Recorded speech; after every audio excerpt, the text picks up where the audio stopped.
Welcome to the Connection Heroes podcast. I'm Chris Trezise.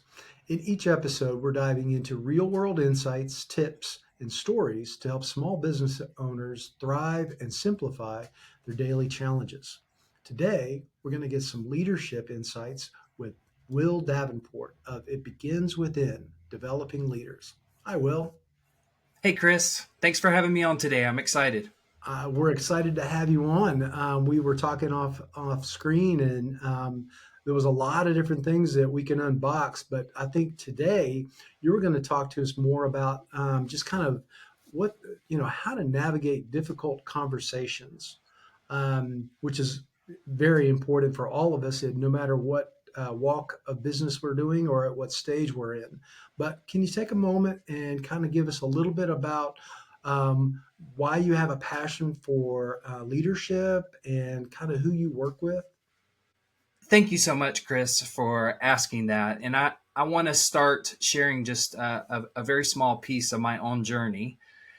And in that journey, I dealt personally with some mental health issues that were so strong that I had to seek some professional help in that. And as a part of discovering who I am as a person and developing the skills that I needed, I had to learn kind of what makes me tick, what's going on inside of me, and how I can navigate the world in a way that's healthy and ultimately meaningful as a leader. When I went through that process, I noticed that some of the skills that I gained to understand myself are things that really anybody can use. And so that kind of served as the foundation of what I do. How can I help others address the things that are going on inside of them that keep them from reaching their potential? I'll call those psychological barriers. And then I wanted to identify, maybe a couple of particular things that I wanted to help folks with, and that's communication and relational skills. So I'm passionate about those things because one, I know they relate to anybody in any business. And number two, I know that if people don't have some strong skills in those areas, then they'll never be able to reach their potential. They'll never be able to close the business that they want to. They'll never be able to go as far, as fast as they would like to unless they have those skills. So that's what lights my fire and what I believe can really help others on their journeys. That is so true. I mean, one of the things that we kind of take for granted is, talking to people or communicating and all the different, but there are so many different ways to communicate now. We kind of glaze over the fact that we may need some help on what we're saying or how we're saying it or how what we're saying is perceived. So you've got some ways to kind of address that, to kind of, I don't know, lead us down a path of the right way rather than just winging it. So, Absolutely. can you kind of dive into that a little bit? Absolutely, absolutely. So let me paint a picture of a couple of scenarios that might connect with folks. So one, you have a customer in your business and somehow things have turned sideways and they're angry and they are not necessarily very rational in the moment. And you need to be able to work in those situations to turn that back into a productive conversation. So that might be one scenario that your listeners can relate to. And the second would be if you're in a leadership position and you're thinking about one of your employees, one of the folks on your team, and you know that there is a conversation that needs to be had. And you anticipate that that's not going to be an easy one. How can you walk into those situations feeling equipped and feeling as good as you can about how you're going to navigate that? So that's a little background, and I will kind of let the cat out of the bag or put the cookies on the lower shelf, as I believe John Maxwell said a long time ago, and say really the number one skill is listening. But let me tell you how that can happen. So you walk into the conversation and things are very intense. And I think one of the biggest skills that you can give to folks is to kind of set some boundaries or parameters on the conversation. So as you're going in, you set some expectations. For example, you're talking to this customer who's very angry, and you say, today, Chris, I want to talk with you about some of the things that I know have been going on. And I know that you're frustrated right now. I understand that. And what I want you to know is that my goal isn't to convince you that I'm right or tell you all the things that our company has done right in this situation and what you've done wrong. Instead, my goal is to understand. I want to understand exactly how you feel and what's going on.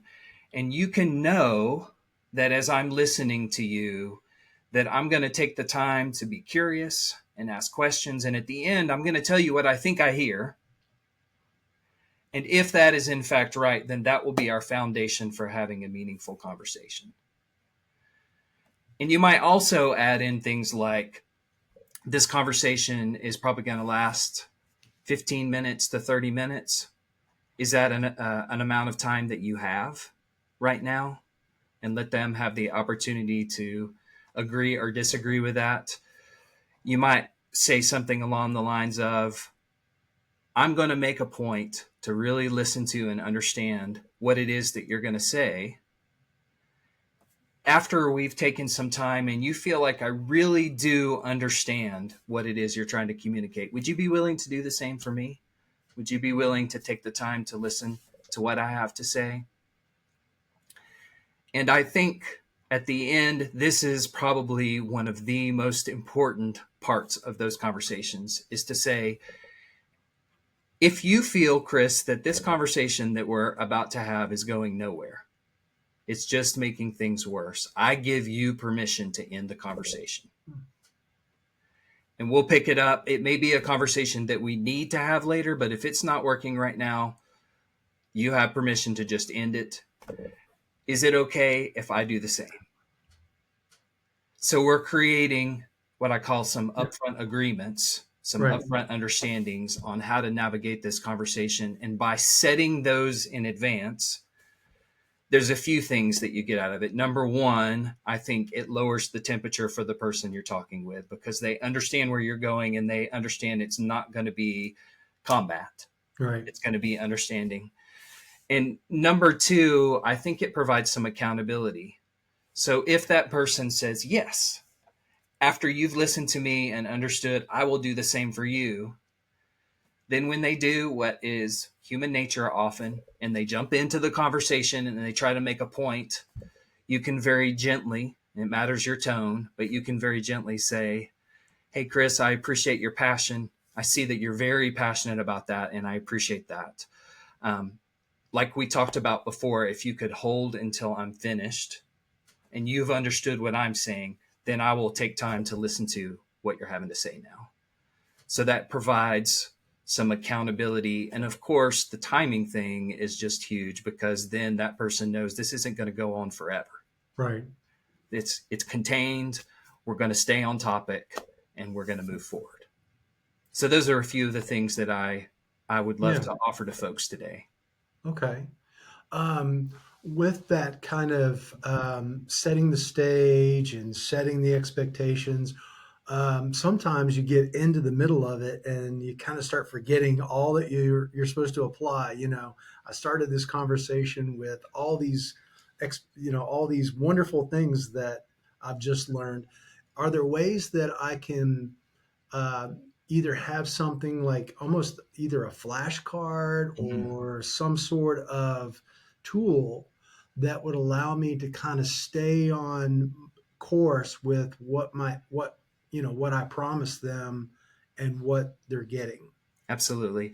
I do think having something written down would be really helpful, and I can get you a resource that would have some of those Yeah. things to think about as you're navigating that conversation. I will say, in order to be effective at this, it's like any skill or anything that you're working on, you have to put in some time and some reps to get good at it. Right. And so let me give you a specific story. So I have another business that's called More Than Memories. And in that business, I had a customer who unfortunately we had different expectations of how the project was going to go, and especially related to price. I thought I heard her saying that the project was going to look like this, and she had always intentioned that the project was going to look like this. Right. And so when I gave her an estimate on what the project would look like, it was the price was based on this, and then when it turned into this, there really wasn't any way that I could accomplish that without raising the price some. Right. She received that as me changing and not being faithful to what I had done, and she was very upset. Probably the only customer that I've had in the 10 years of that business that got that upset. And she texted me, she called me, and she said, "Hey, I'm very upset. Can we talk now?" And I guess I would say this is another piece of advice that I would offer to folks. I never took those opportunities to jump in because I knew we needed some face to face context to handle this conflict. So I never responded by text or by email other than saying, I understand how frustrated you are. I want to have a conversation. Could we set a time and have this face to face? I'll come to you. Okay. So, lest the folks who are listening think I've got this all figured out, I woke up that morning and I was quite nervous. I was quite nervous. And uh, so I arrived early and I hung out in my car for just a couple minutes and just kind of collected myself. And I went in and I could see the tension in her body, Hmm. that she was ready to fight. She was ready to fight. But I went through those things that we just talked about. And as we talked and we discussed things, as she shared her feelings and emotions and knew that I was listening, I could see her body language changing and her tone of voice changing. Okay. And really, I could tell that this was effective when at the end of our conversation, she said, I was thinking when we started this conversation that the project was over. We were no longer going to work together. But I still have a couple of things that I'd like to work on with you. Could we add these onto the project? So, truthfully, I was surprised, but I could tell that work that I had put in had paid dividends because of the way she treated our relationship at that point. Right. I totally get it. So, you know, with anything, there's always this first step. So, if somebody wanted to, work on their own framework, or maybe even do some role playing with you and things like that, what would be the best way for them to, I guess, take that next step? They listen to this, they say, those skills would be very important for not just me, but maybe even my whole team. What would be the next step for someone that thought that? Absolutely. So there's a couple of things that come to mind. First and foremost, I'd love to meet them. And so you can reach me. My cell number is 865-414-3954. Or they could email me at itbeginswithin. I'm going to spell that just to make sure that folks know. WITHINDL as in developing leaders at gmail.com. But also, I'm leading workshops in the community. And Okay. if they stay connected with me, they certainly could do one. As a matter of fact, you and I have talked about Yeah. leading something together. And so this might be the topic for something like that. Okay. But that would be a way for them to begin to get in the reps that they need. Mhm. I will also say, if you don't apply anything that we talked about today, but one, I would say walk into the conversation expecting that the majority of it will be listening. Don't prepare for combat, prepare to listen. That's good. I like Because that. when people feel listened, it's pretty much a universal experience that the intensity, the heat, the anger is diffused when you listen well. We could probably do a whole episode on how to prepare for defusing when, uh, in all honesty, sometimes we don't want That's to. exactly right. That's exactly right.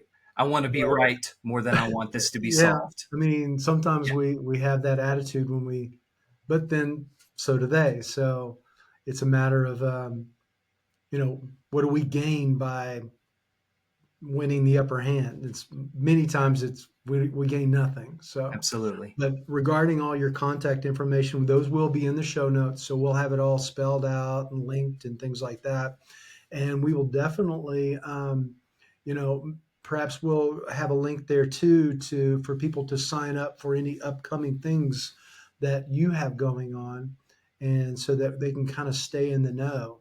And Absolutely. then we'll be doing more of these episodes because, you know, communication's a broad field, conflicts a broad field. We just talked about the basics of that, the words, but I mean, Yes. there's email, there's, you know, presentation, there's all kinds of ways that we can unwrap that. So I think we've just kind of scratched the surface I think on so too. this. Chris, may I go back to one thing that we said before? Sure. So you were talking about kind of our motivations on Hmm. the inside. What is our goal when we're coming into it?